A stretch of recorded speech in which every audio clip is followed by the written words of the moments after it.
ஆன்மீக அன்பர்களுக்கு அன்பான வணக்கம். இது தெய்வீகமான இறை பயணம் நிகழ்ச்சி. இன்றைய தினம் வேறொரு ஆலயத்துல உங்களை மீண்டும் சந்திக்கிறதுல மிகவும் மன மகிழ்ச்சியா இருக்கு. இன்றைய பயணமானது எந்த ஆலயத்தை நோக்கி அப்படின்னு பாத்தீங்கன்னா, இன்றைய தினம் நம்ம ஒரு சக்தி ஸ்வரூபத்தை தான் தரிசிக்க போறோம். மூர்த்தி சிறிதானாலும் கீர்த்தி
அரகர பார்வதிபதையே அரகர மகாதேவா.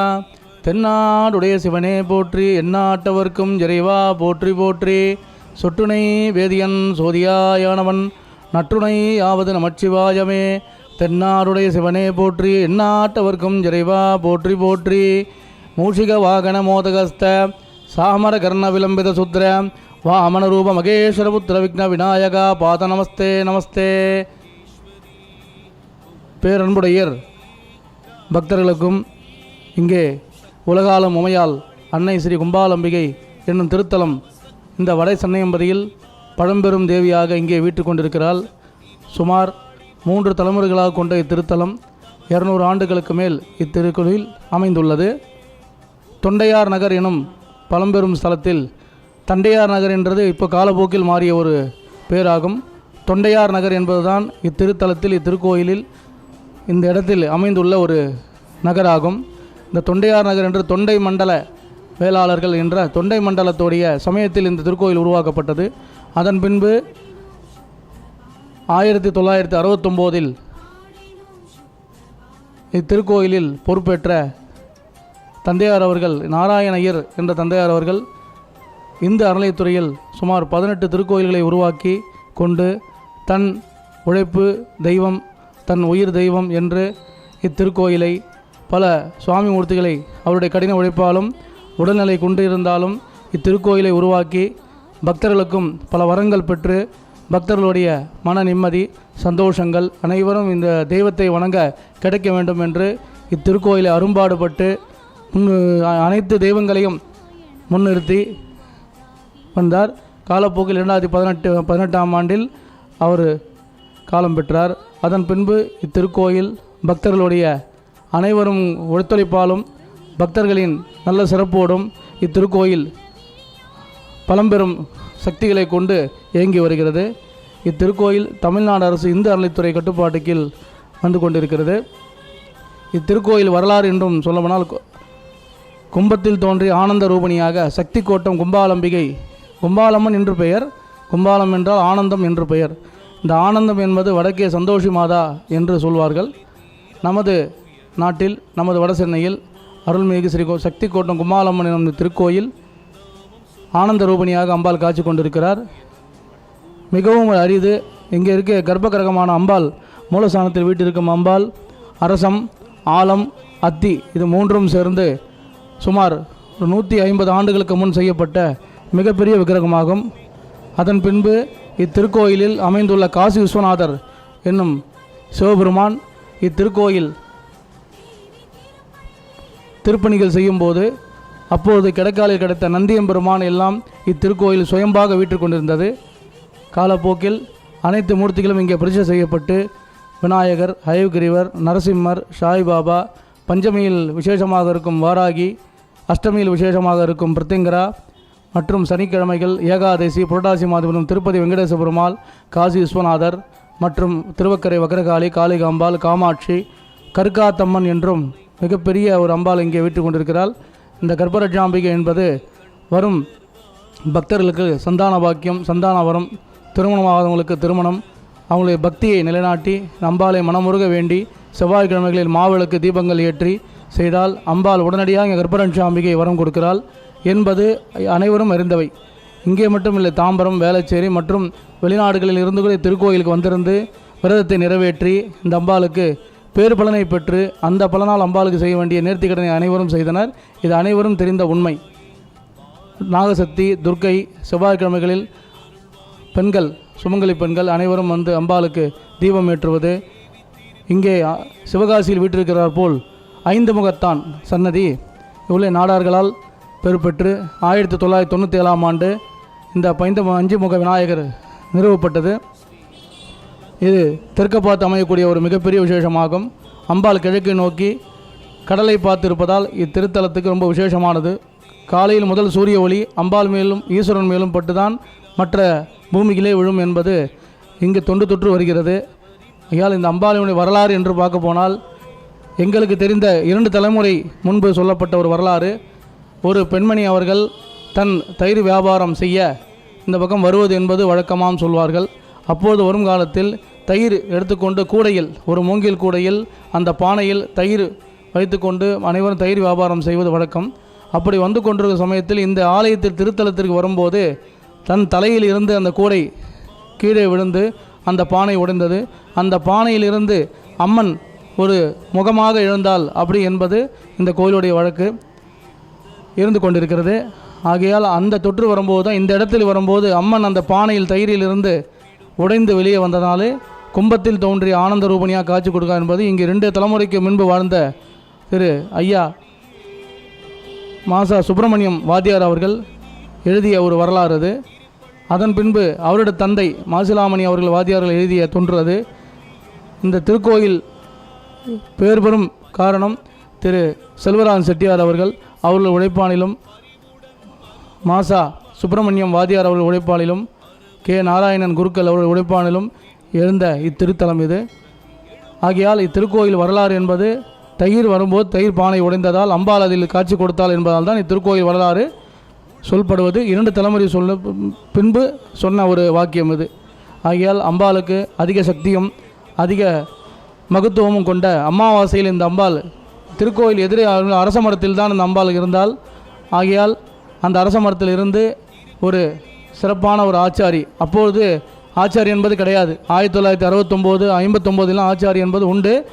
ஒரு கலைநயத்தோடு மிக ஆச்சாரி திடீரென வந்து சுவாமி ஏதாவது வேலை இருந்தால் கொடுங்கள், நான் மிகவும் கஷ்டப்படுகிறேன் என்று சொல்கிறார்கள். அப்பொழுது சுப்பிரமணிய வாதியார் அவர்கள், சிறுவராஜன் செட்டியார் அவர்கள், நாராயணயர் அவர்கள் உட்கார்ந்து பேசி கொண்டிருக்கும் சமயத்தில் திடீரென்று நாம் நினைத்தோம் ஆச்சாரி எப்படி வருகிறார் என்று அவர்களுக்கு அரிதி ஆகிப்போயிட்டது. உடனே அந்த ஆச்சாரி உனக்கு என்ன வேண்டும் கேட்டால், மரங்களுக்கு கொடுங்கள், எங்களுக்கு கூலி வேண்டாம், எனக்கு உணவு மட்டும் போதும், எனக்கு சாப்பாடு மட்டும் கொடுங்கள் என்று அவர் சொல்ல அனைவரும் ஆச்சரியத்தில் ஆழ்ந்தனர். மற்றும் அந்த மரம் அனைத்தையும் எடுத்து கொடுத்து அவர் அம்பாலே அனுப்பி வைக்கட்ட ஒரு ஆச்சாரியாக இந்த அம்மனை உருவெடுத்து, அம்பாள் இருந்தால் ஆனால் கொஞ்சம் சிதலமடைந்ததால் அந்த மரத்தை வைத்து இந்த அம்பாளை உருவெற்று கொண்டால். அதன் பிறகு அந்த ஆச்சாரி ஒரு வருடம்தான் உயிரோடு இருந்தால், அது மாதிரி காலம் ஆகிவிட்டார். ஆகையால் அம்பாலே அனுப்பி வைத்த அந்த ஆச்சாரி இந்த அம்மன் உருவாகி அமாவாசையில் இத்திருக்கோயில் உள்ளே அம்பாள் வரப்பெற்றால். அது முறிந்து இது நாள் வரையில் அம்பாள் பல பக்தர்களுக்கு வேண்டுதலும் நிறைவேற்றுகளும் நிறைவேற்றி கொண்டு அனைத்து பக்தர்களுக்கும் தன் காரியங்கள் வெற்றி காரிய சித்திகள் அனைத்தும் அம்பாள் பண்ணியிருக்காள்.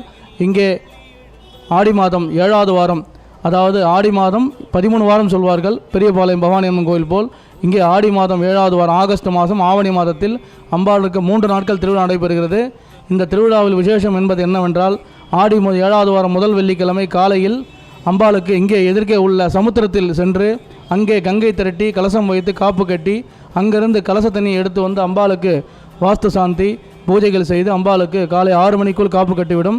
அதன் பின்பு சனிக்கிழமை ஞாயிற்றுக்கிழமை காலையில் அம்பாள் சுவாமி புறப்பாடு ஊர்வலம் மற்றும் 12 மணி கூழு வார்த்தல் நிகழ்ச்சி அனைத்தும் நடைபெற்று மற்ற பூஜைகள் நடைபெறும். மற்றும் சஷ்டி கிருத்திகை பிரதோஷம் வளர்பிறை தேய்பிறை பிரதோஷங்கள் அமாவாசை பௌர்ணமிகள் அனைத்து மகா சங்கட சதுர்த்தி அனைத்து சிறப்பு பூஜைகளும் பஞ்சமியில் வாராகி பூஜைகள் நடைபெறும். பக்தர்கள் அனைவரும் திரளாக கலந்து கொண்டு அம்மனின் அருளாசி பெறுவார்கள் என்பது இத்திருக்கோயில் வரலாறு. ஆகையால் பக்தர்களும் அன்பர்களும் இத்திருக்கோயில் வந்து தங்களுடைய குறைகளை தீர்த்து அம்பாள் அதை தீர்த்தது என்பதற்கு சான்றும் உள்ளது. பக்தர்களுடைய வாழ்வில் நலங்கள் பெற்றதுக்கும் சான்று உள்ளது. இத்திருக்கோயில் மிகவும் விசேஷப்பட்டவர்கள். இங்கே இந்த திருக்கோயிலுடைய வரலாறு என்னன்னு சொல்ல போனால், பட்டினத்தடிகளும் ராமலிங்க சுவாமி அடிகளும் இது இந்த வழியே சென்றதாக ஒரு சான்று உண்டு. ஆகையால் தான் வேடர்புலி மைதான கந்தசுவாமி திருக்கோயில் என்பவர் இங்கே வந்து அம்பாள் முன்னணியில் காலையில் வரும்போது வேடர்புலி மைதானத்தில் அபிஷேகம் முடித்துக்கொண்டு மண்டபப்படி முடித்துக்கொண்டு சற்று 3 நிமிடம் இந்த அம்மன் எதிர்க்க நின்று கந்தசுவாமி அவர்கள் தீபாரணை செய்துவிட்டு தான் போவார். இது தொண்டு வருகிற வழக்கமாகும். ஆகையால் இது கோயில் பழம்பெரும் என்பதுக்கு இதுவே சாட்சியாகும். ஆகையால் பக்தர்களும் அன்பர்களும் அனைவரும் திருக்கோயில் திரளாக வந்திருந்து மேலும் மேலும் அம்பாளை வணங்கி பல வாழ்வில் முன்னேற்றங்களை அடைந்து பல சந்தோஷங்களை அடைந்து கொள்ளுமாறு இத்திருக்கோயில் சார்பாகவும் திருக்கோயில் குருக்கள் சார்பாகவும் அம்பாளை வேண்டி வணங்கி கேட்டுக்கொள்கிறேன். இத்திருக்கோயில் அமைந்துள்ள இடமானது தண்டையார்பேட்டை வடசென்னை எனும் தண்டையார்பேட்டை ராயபுரம் அருகாமையில் உள்ளது. சுமார் நமது சென்ட்ரல் ரயில் நிலையத்திலிருந்து 6 கிலோமீட்டர், நமது கோயம்பேடு பஸ் நிலையத்திலிருந்து 13 கிலோமீட்டர் அமைந்துள்ளது. இத்திருக்கோயில் சக்தி கோட்டம் அருள்மிகு கும்மாளம்மன் திருக்கோயில் என்றது. இந்த தெருவில் பேரிலே இந்த அம்பாள் பேரும் உள்ளது. கும்மாளம்மன் திருக்கோயில் உள்ளது. கும்மாளம்மன் பெருந்து நிலையமும் உள்ளது என்பதை தெரிவித்துக் கொள்கிறேன்.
இவருடைய சன்னதி.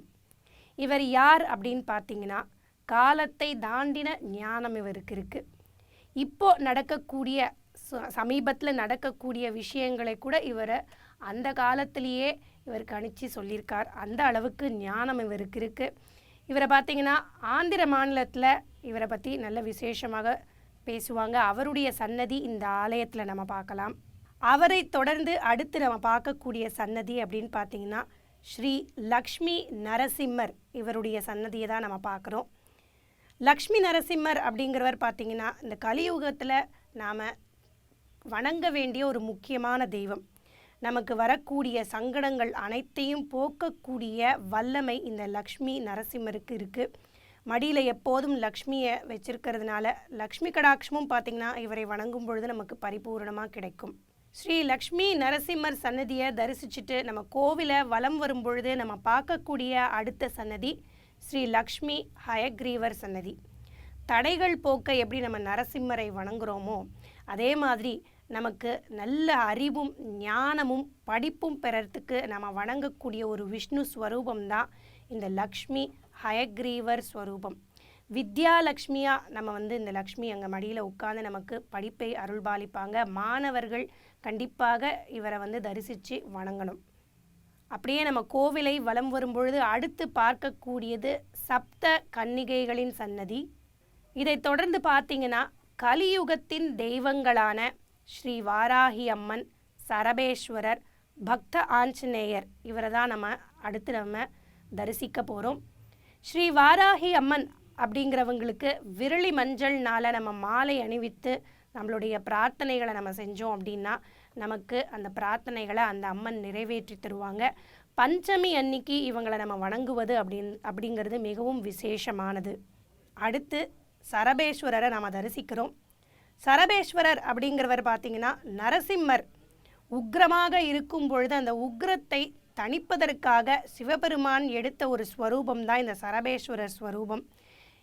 இவரை நம்ம ஞாயிற்றுக்கிழமை தோறும் நம்ம வணங்கினோம் அப்படின்னா நம்மளுடைய கஷ்டங்களை எல்லாம் போக்கக்கூடிய வல்லமை இவருக்கு இருக்குது.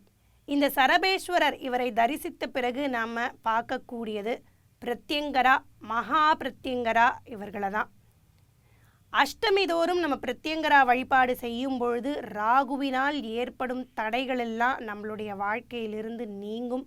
அதே மாதிரி எதிரிகள், போட்டிகள் எதுவாக இருந்தாலும் இந்த பிரத்யங்கரா தேவியை வழிபட்டு வரும் பொழுது நமக்கு அந்த தடைகள், எதிரிகள் எல்லாம் நம்ம வாழ்க்கையிலிருந்து விலகுவாங்க.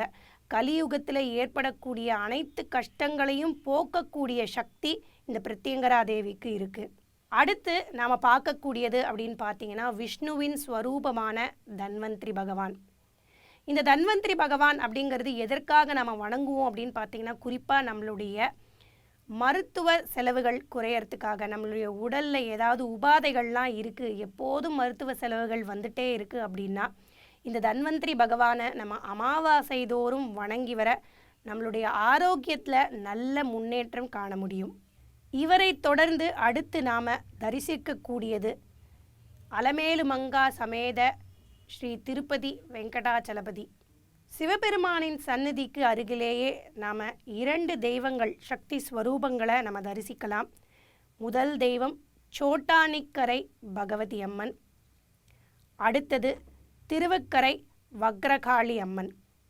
ஆலயத்தை தொடர்ந்து வலம் வரும் பொழுது அடுத்து நம்ம பார்க்கக்கூடிய சன்னதியானது காளிகாம்பாள் சன்னதி. அதை தொடர்ந்து நாம் பார்க்கக்கூடிய ஒரு சக்தி ஸ்வரூபம் காமாட்சி அம்மன் சக்தி ஸ்வரூபம். இந்த ஆலயத்தில் இந்த காமாட்சி அம்மன் மிகவும் சக்தி வாய்ந்த அம்மனாக இருக்காங்க. நம்மளுடைய வேண்டுதல்களை இவங்க கண்டிப்பாக நிறைவேற்றி தராங்க அப்படிங்கிறது இந்த ஆலயத்தில் வரும் பக்தர்கள் கூறக்கூடிய ஒரு விஷயமாக இருக்குது. இந்த கருக்காத்தம்மன் சன்னதியை தரிசித்த பிறகு நம்ம பார்க்கக்கூடிய சன்னதியானது 18ஆம் படி கருப்பசாமி சன்னதி, ஐயப்பன் சன்னதி. இந்த 2 சன்னதிகளையும் நம்ம தரிசிக்கலாம். ஐயப்பனின் ஸ்வரூபமாக தான் இந்த கருப்ப சுவாமியை நம்ம பார்க்குறோம். எதிரிகளை வெல்லறதுக்கு, தடைகளை நீக்கிறதுக்கு இவர்களை நாம் எப்போதும் வணங்கி வரணும். ஐயப்ப பக்தர்கள் கார்த்திகை மாதந்தோறும் மாலை அணிந்து 48 நாள் விரதம் இருந்து இருமுடி எடுத்து இவர்களுக்கு பிரார்த்தனை செய்து சபரிமலை சென்றார்கள் அப்படின்னா அவர்களுடைய வாழ்க்கையில் தடைகளெல்லாம் நீங்கி நல்ல முன்னேற்றம் காண முடியும்.